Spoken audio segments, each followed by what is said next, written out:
The next session is Spotlight On, Placemaking and Green Design.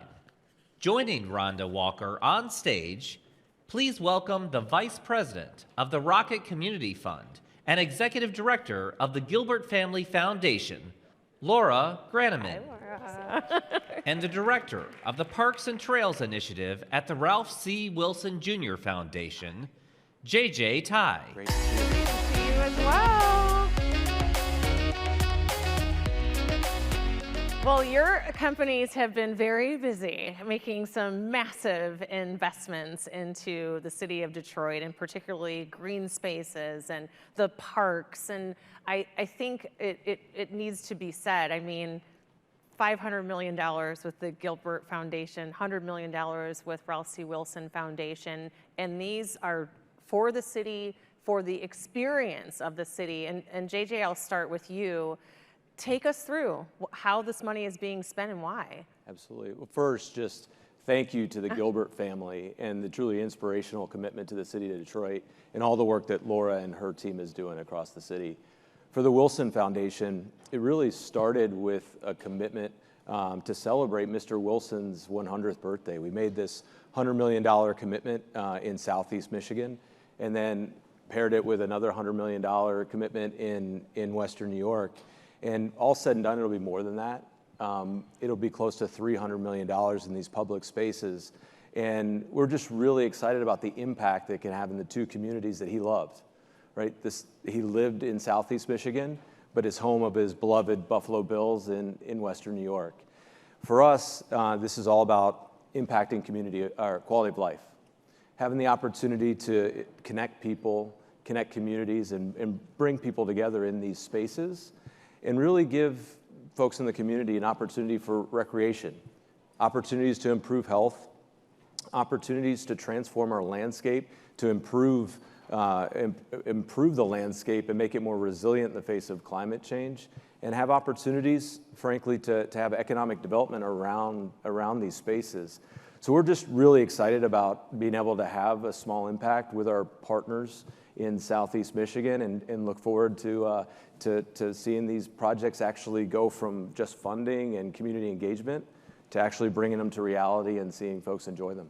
And I like how you said partners, because it isn't like you're just working on one space independently, the Ralph C. Wilson Foundation, but there is a partnership with the Gilbert Foundation as well in terms of how it all comes together. So tell me how that's all worked and what's come out of it. I'll start, go ahead, Laura. Yeah. So, I mean, first of all, it's an honor to be here. Thank you so much for moderating and for being able to be a part of this. You know, I think everything that we do is in partnership, because there's absolutely nothing that can be solved that's this complex as what we're trying to address here in the city of Detroit. And, you know, just to go back to one of our core values is you'll see it when you believe it. The idea of, you know, we don't actually get to the outcome that we want to see until we believe it can happen. Yes. And we're really honored to have partners like the Ralph C. Wilson Jr. Foundation who kind of share those visions, you know, that this work is complex and it does take a long time sometimes. You know, some of the projects that we work on, we were doing a little bit of prep for this conversation, some of these projects take decades, literally. And so to put those wheels in motion and know that it might be another few years before you start to see the fruits of your labor, but working with partners really makes it all worth it. And we're all about trying to build economic opportunity for Detroit residents. And for us, that starts with a stable foundation of a home. And we do a lot of work around housing stability, but we don't want people to just survive. We want communities to thrive. And so there's so much economic opportunity and these strong social and community bonds that can be built in our public sphere. And what I think is nice too is that you said it's for the community. You're bringing the community into this conversation so that you're understanding what the needs are. I mean, just seeing how communities are being connected to the Detroit riverfront. So this is a walking space. A lot of times we talk about downtown Detroit, it's like, well, we have a lot of different things all over, but it's not so accessible. And you can share more on what's happening in that process of where we're getting to. Absolutely. The community engagement for us is really the starting point when we evaluate a project. And it's not just about presenting a project to the community, but it's about that authentic community engagement and asking intentional questions, active listening, and incorporating that into the design or the plan or whatever it is. And I think, and it's not just a one-time thing, it's an ongoing process that evolves through a project's life cycle. And I think that when you see projects that do it well, we get excited about that. You know, an example is the park on the riverfront it'll be Ralph Wilson Park, but they took residents to cities across the country to see what was possible, and they brought that back. And then they used their community action teams to really ask questions, have conversations with residents around their kitchen tables, and then ask them to ask their friends and their family what they needed or what they wanted out of these spaces.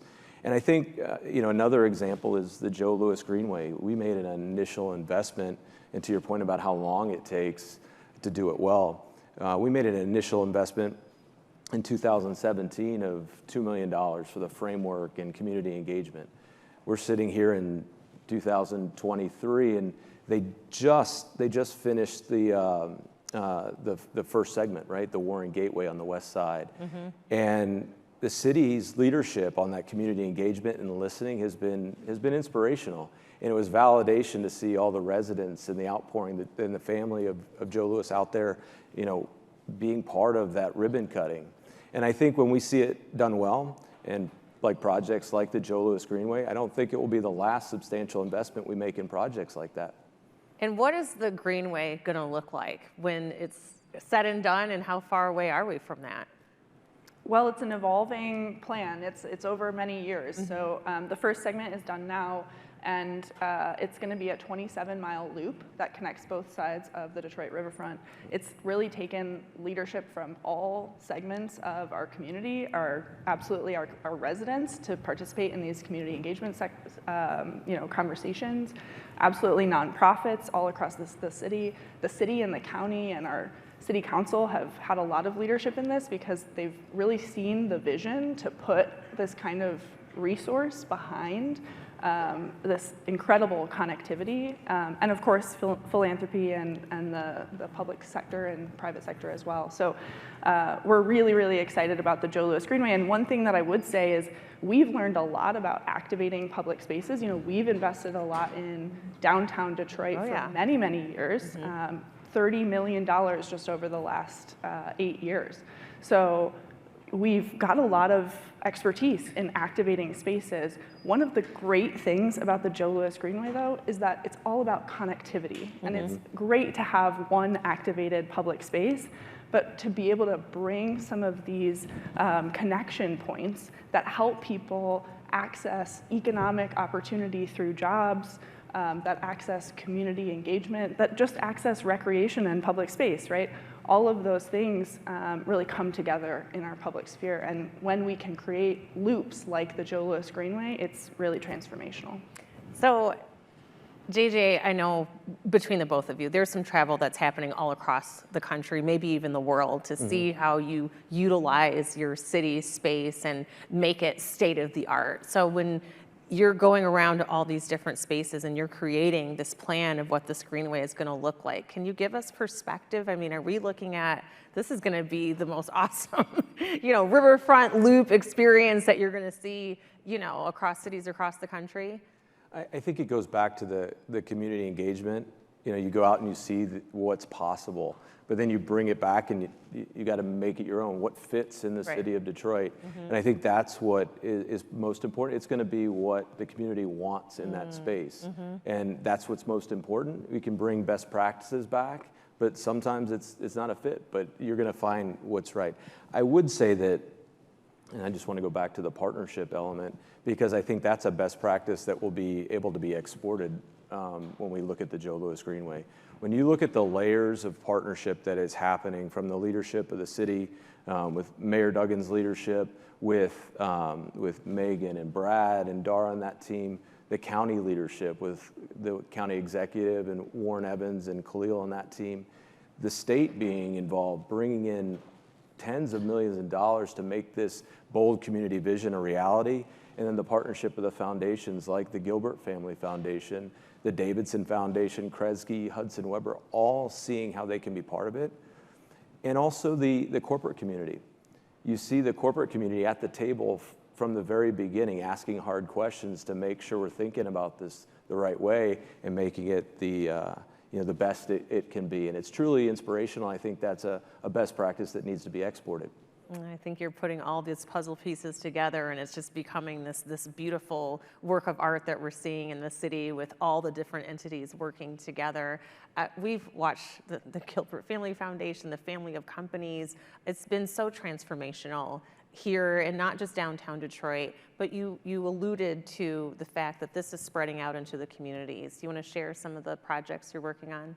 Yeah, absolutely. I mean, the connectivity of the Joe Louis Greenway is certainly something that's really, really exciting to us as well. But as I mentioned, we think of the downtown is literally and figuratively kind of a hub and spoke, right? So we think of downtown certainly as our hub, and we want to continue to build these opportunities for folks to plug into that from all across the city. And so one of the really exciting things that we did just this past year in the public space realm was an opportunity for grassroots local neighborhood organizations to build off of programming that they're oftentimes already doing, but also is sometimes connected to some of the work that's happening downtown. So I'll give you a great example. We had a couple of organizations. This was a $500,000 fund that supported 20 different grassroots organizations across the city. And a couple of them were doing things like markets, just like our winter markets downtown. Mm-hmm. So we were able to bring a lot of knowledge and kind of tie some threads or connect some dots with those organizations to really help support them and lift them up during the holiday season. Similarly, we had a lot of folks who were doing sports programming and activities, just like we do in the summer in our downtown spaces. So there's just a lot of opportunities. You know, kids, by and large, they need the same things no matter where they are across the city. That's right. Families, by and large, need the same things no matter where they are across the city. And so if we can help support these hubs that are all connected, it really does lift us all up. And so how does that process work? If we have folks out here and in the business community that are looking for opportunities, more opportunity, given everything that your company is doing, what's the process to get involved? Yeah, so I mean, we always set annual and, I'm sorry to say it, but decade-long goals. We have literal goals for the decade. But we are always looking for partners who share that same vision and who are looking to accomplish some of those same goals. And so the first thing that we always start with is a conversation. And I promise you, actually I hope no one in this room can refute this, but I promise you I will never say no to an initial conversation. Mm-hmm. And my team is the same way. We're always looking to engage with partners, as many people as we possibly can, and learn more about what's happening on the ground so that we can tie threads and connect those dots. And JJ, I want you to weigh in as well. It's not just the green space and the parks, but I see the Ralph C. Wilson Foundation plugged into a lot of other very important causes within the Metro Detroit area. I think it's for parks and trails with the foundation. It's more than just the Joe Louis Greenway or the park on the riverfront. And I think the connectivity and the access to these spaces is incredibly important. And I would just highlight a few that we're involved in and that we're excited about. Right, the Detroit Parks Coalition, working on the community parks and building capacity to bring these great spaces to folks across the city. The Downriver Link Greenway, it's a fabulous project connecting 21 communities across the Downriver communities that ultimately connect to the Joe Louis Greenway, providing access and recreational opportunities throughout that area. And then other projects that we see, like in the city of Pontiac, working with Oakland County, focused on the Clinton River Trail to connect the neighborhoods on either side of Pontiac with downtown, and then also with West Bloomfield and Wixom and Walled Lake and Commerce Township. There's just so many examples of these accessibility projects that connect our public spaces, provide access and those recreational opportunities that we're very excited about.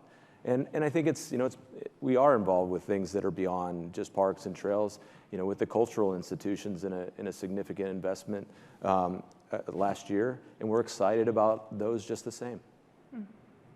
Some other things that when I look at you, I just see this multitude of projects that are going on at the same time, but there is one big one in downtown Detroit, and that is the Hudson site. Where are we with that? Yeah, really excited about the Hudson site. It's going to be a transformational space, still on track for completion in 2024, so really excited to have that be a huge kind of support system for our entire community. And we have some great programming that's going to be able to feature a lot of the community partnerships that we're talking about. So, you know, we haven't spent much time talking about our entrepreneurship work, but our entrepreneurship work and our public space work actually go hand in hand, because one of the main activations that we do downtown is called the Downtown Detroit Markets. And every year we support 18 to 20 different entrepreneurs to be able to test their goods in those downtown markets. You know, we're excited to be able to translate some of those pop-up activations that give entrepreneurs an opportunity to test their goods into, you know, real brick and mortar spaces that are more permanent for some of those entrepreneurs who find that that's a great space for them. The Cadillac Square shops, anybody go to those over the holidays? I have to say, that is my first stop when I go shopping. I work downtown, our station is downtown, but it's awesome in this small space to be able to hit all of these different types of shops and all of these different, you know, from male to men to women to kids to your coworkers. It just has a little bit of everything. So you really have, your team has curated a great opportunity for us, and it's beautiful. Yeah, and you know, one of the fun facts, this was not even intentional, but this is what happens when, well, I should say it was intentional. This is what happens when you create an intentional team who reflects the city of Detroit. Yes. We had over 60% of our entrepreneurs were from the city of Detroit, over 60% were minority-owned businesses, and 17 of the 18 entrepreneurs this year were women-owned businesses. So it's pretty amazing. I did notice that.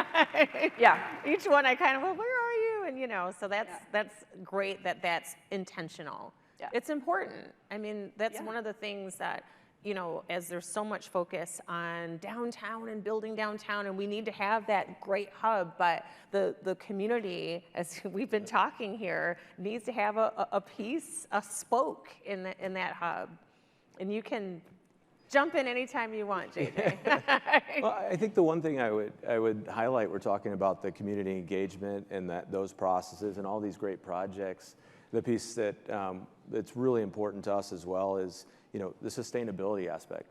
And I think it's important to think about that up front. You know, how are these spaces going to be maintained and operated beyond when you just cut the ribbon? We're really focused on making sure that they're here for future generations, and they're not just a great event when we cut a ribbon and have a great event.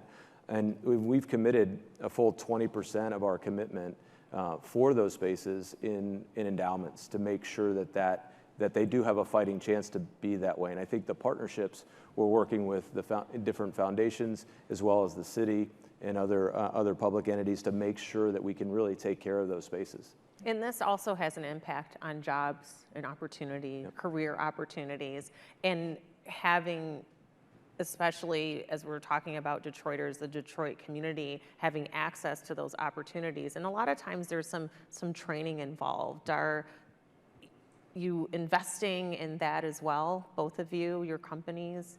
Well, I think the training aspect in the jobs piece is absolutely critical, and these projects in and of themselves will be job creators. But I think the economic development opportunities that come with these spaces create a tremendous amount of opportunities. And I think that, you know, entities like the Strategic Neighborhood Fund and those things that build off of these public spaces, I think there's a tremendous opportunity. And I think that, again, it strengthens the fabric of our community and gives residents those opportunities. Yeah, and for us, you know, we're all about economic opportunity. So one of our core components, one of our core pillars is workforce development and entrepreneurship. And we try to find as many ways that intersects, or that our projects intersect as possible. So actually, one of the smaller scale programs that we're hoping to continue to build on is a really great ambassador program for some of our public spaces all across the city of Detroit to help people get trained and learn how to maintain and take care of and operationalize public spaces. And so we hope that that can be a great model to bring all across the city. You're both working on so many exciting things that are happening in Detroit. I know we've covered a lot, but as we look at just this year, 2023, what are you most excited about? Ooh. Well, I think that not to continue along the Joe Louis Greenway, but it's such a visionary opportunity for our community. I'm really excited about some of the economic development opportunities that come with the Joe Louis Greenway. That Greenway is really a foundation for continuing to grow and expand and bring opportunity to so many neighborhoods across the city of Detroit. We're also really interested in how to help Detroiters continue to maintain ownership of their properties. And so one of the things that we're really fascinated with right now and interested in trying to support is how Detroit residents whose name currently is not on their deed actually can get their name on the deed. So right now they would have to go through a very complex legal process called probate. That can be very expensive, that can be very difficult. And we think that this happens actually more frequently than we realize. So we're trying to just learn as much as we can right now about it. It happens a lot, it comes up a lot because we're trying to support people to get access to the property tax exemption, which requires that you are the stated owner of the property. And so we see this all the time anecdotally, but we're really interested in trying to we know it's just the tip of the iceberg, so we want to see the full picture. We want to see the full understanding. The investment is so important and it's been so impactful. Parting words of your 2023 vision, what you're excited about? I think I'm so excited to see some of these plans actually start to happen and become a reality. You see this, 5 years of planning for the Joe Louis Greenway, and you see the Warren Gateway and the first 2-mile segment, or the Southwest Greenway connecting the Michigan Central down to Ralph Wilson Park. And then you see the park that's under construction. So continue that progress, bringing these projects to reality. And then, I can't wait. Some of these will be done in 23, but in 24, seeing the community actually enjoy these spaces that we spent so much time planning and engaging with. We're ready. Are we ready? Let's hear it for our panel, Laura Grannemann and also JJ Tighe. You got it. Thanks for coming.